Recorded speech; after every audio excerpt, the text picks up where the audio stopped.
नमस्कार, city post live के इस खास पेशकश में आपका स्वागत है। मैं हूं श्रीकांत प्रत्यूष। इस बार बिहार में पिछले लोकसभा चुनाव की तरह त्रिकोणात्मक संघर्ष नहीं है। इस बार लड़ाई सीधे एनडीए और महागठबंधन के बीच है। पिछली बार संघर्ष त्रिकोणात्मक था और सीटें भी लड़ने के लिए ज्यादा थी, लेकिन इस बार दो पक्षों के बीच सीधी लड़ाई है। सीटें कम हैं, यानी सिर्फ 40 हैं। आप सोच रहे होंगे कि तब तो सीटों के लिए मारामारी मचेगी, लेकिन इस तरह की कोई बात नहीं है। सीट कम है तो दावेदार भी कम हैं। इस लोकसभा चुनाव में पुराने दावेदार अब बचे नहीं हैं। सबसे खास बात यह है कि सभी दलों के 2014 वाले उम्मीदवार इधर उधर हो चुके हैं।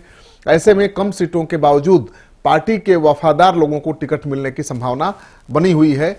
सबसे पहले बात करते हैं बीजेपी की। यहाँ पिछले चुनाव में हार चुके उम्मीदवार इत्मीनान से हैं। वो जानते हैं कि इस बार उन्हें टिकट मिलना नहीं है, क्योंकि जो जीते हुए हैं उन्हीं में से 5 का टिकट कट रहा है। बीजेपी के 22 सांसद हैं। बेगूसराय के सांसद भोला सिंह का निधन हो चुका है, ये सीट खाली है। शत्रुघ्न सिन्हा पटना साहिब और कीर्ति आजाद दरभंगा से चुनाव लड़ नहीं सकते, क्योंकि दोनों ने अपनी राह अलग कर ली है। मधुबनी के सांसद हुकुमदेव नारायण यादव ने ज्यादा उम्र होने की वजह से पहले ही राजनीति से संन्यास लेने का ऐलान कर दिया है। जाहिर है वहां भी कोई दावेदार नहीं है, यानी 4 सीट तो खुद खाली हो चुकी है। इस बार बीजेपी 17 सीटों पर चुनाव लड़ रही है। ऐसे में केवल एक सांसद का ही टिकट कटना है। गिरिराज सिंह अपनी सीट एलजेपी के खाते में जाने की वजह से चुनाव लड़ने से मना कर सकते हैं। चर्चा है कि पार्टी इस बार उन्हें हिंदुत्व के सबसे बड़े चेहरे के रूप में प्रोजेक्ट करने की सोच रही है। पार्टी उन्हें राज्यसभा से भेज सकती है और उन्हें पूरे देश में हिंदुओं की गोलबंदी के काम में लगा सकती है। जाहिर है दावेदारी को लेकर बीजेपी में ज्यादा घमासान नहीं है और न ही मारामारी मचने वाली है। पिछले चुनाव में 27 सीटों पर चुनाव लड़ने वाली आरजेडी इस बार सिर्फ 17 सीटों पर चुनाव लड़ेगी।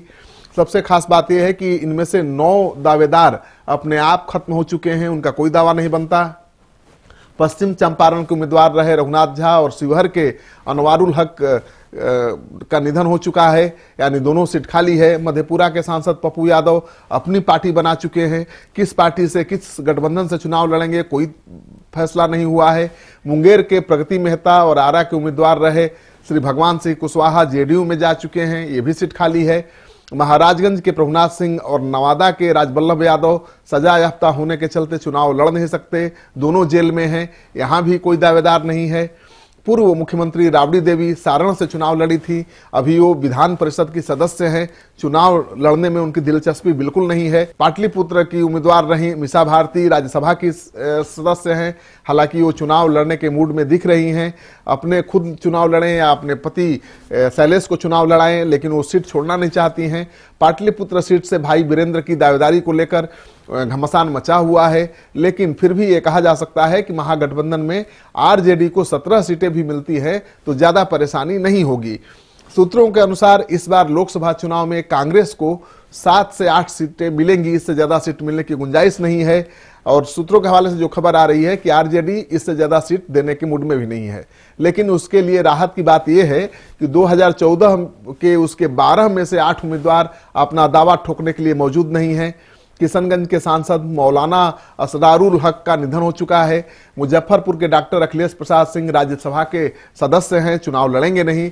नालंदा के आशीष रंजन सिन्हा और पटना साहिब के उम्मीदवार रहे कुणाल सिंह राजनीतिक परिदृश्य से ओझल हो चुके हैं, उनका कोई अता पता ही नहीं है, फिर चुनाव में दावा कैसे कर सकते हैं। कांग्रेस में नए शामिल हुए तारिक अनवर के लिए सीट का संकट नहीं है। वे पिछली बार भी कांग्रेस राजद की मदद से एनसीपी के उम्मीदवार की हैसियत से चुनाव जीते थे, इस बार भी कांग्रेस के उम्मीदवार होंगे। जेडीयू को भी कोई खास परेशानी नहीं है। पिछली बार लोकसभा चुनाव में जेडीयू के केवल 2 ही उम्मीदवार चुनाव जीते थे, हारने वाले दावा कर नहीं सकते। इस बार बीजेपी के साथ गठबंधन में उसके हिस्से 17 सीटें आई हैं। जाहिर है हारे हुए उम्मीदवार मजबूती के साथ दावेदारी नहीं कर पाएंगे और नीतीश कुमार जिसको चाहेंगे टिकट देंगे।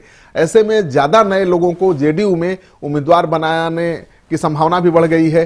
दूसरे दलों के निराश दमदार नेता जेडीयू के टिकट पर चुनाव लड़ने के लिए भागदौड़ कर सकते हैं और प्रशांत किशोर जो जेडीयू के चुनाव के रणनीतिकार हैं, वो कह भी चुके हैं कि नीतीश कुमार की सोच और योजना ये है कि ज्यादा से ज्यादा यूथ को पॉलिटिक्स में लाया जाए। इस योजना के तहत लोकसभा चुनाव में भी कई दमदार यूथ को मौका दिया जा सकता है।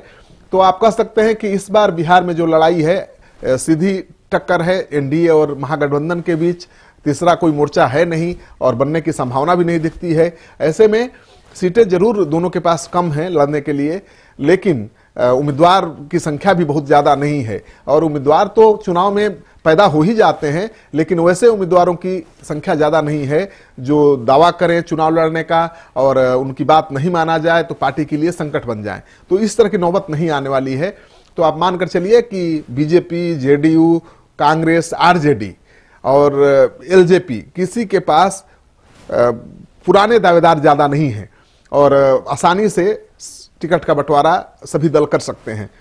आगे नतीजा क्या होगा ये तो चुनाव परिणाम आने के बाद ही पता चलेगा, लेकिन दोनों गठबंधन के बीच कांटे का संघर्ष है। आपको ये कार्यक्रम अच्छा लगे तो दोस्तों के साथ जरूर शेयर करिए। अगर आपने अब तक हमारे YouTube चैनल को सब्सक्राइब नहीं किया है तो जरूर कर लीजिए।